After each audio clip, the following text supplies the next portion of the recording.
গ্রামের নাম ছিল শালবনী। সেই গ্রামে থাকত এক গরিব চাষি, হরিপদ। মাথায় পুরনো গামছা, গায়ে মলিন ধুতি, কিন্তু মন ছিল সোনার মতো। তার ছোট্ট ঘরের বাড়িটা ছিল যেন একেবারে কার্টুন ছবির মতো, বাঁকা চিমনি, কাত হয়ে থাকা দরজা আর উঠোনে হাঁস মুরগির দৌড়ঝাঁপ। হরিপদের সবচেয়ে বড় শখ ছিল কষা মাংস খাওয়া। কিন্তু গরিব মানুষ, বছরে একবারই সে মাংস জোটাতে পারত।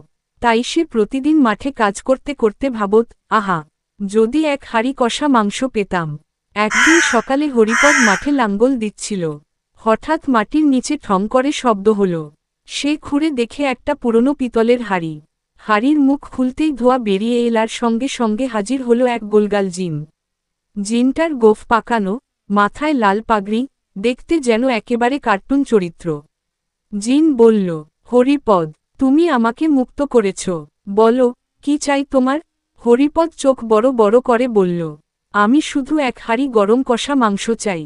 জিন হেসে হাত নাড়তেই ধূপধাপ শব্দ করে সামনে হাজির হল বিশাল এক হাঁড়ি।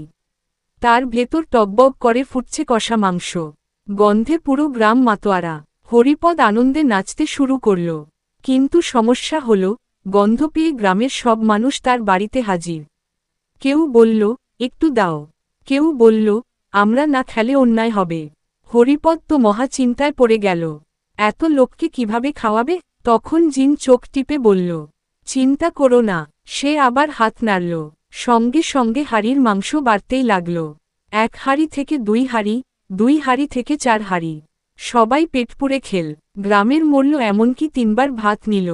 খাওয়া শেষে সবাই এত খুশি হল যে হরিপদকে গ্রামের মাংস রাজা উপাধি দিল।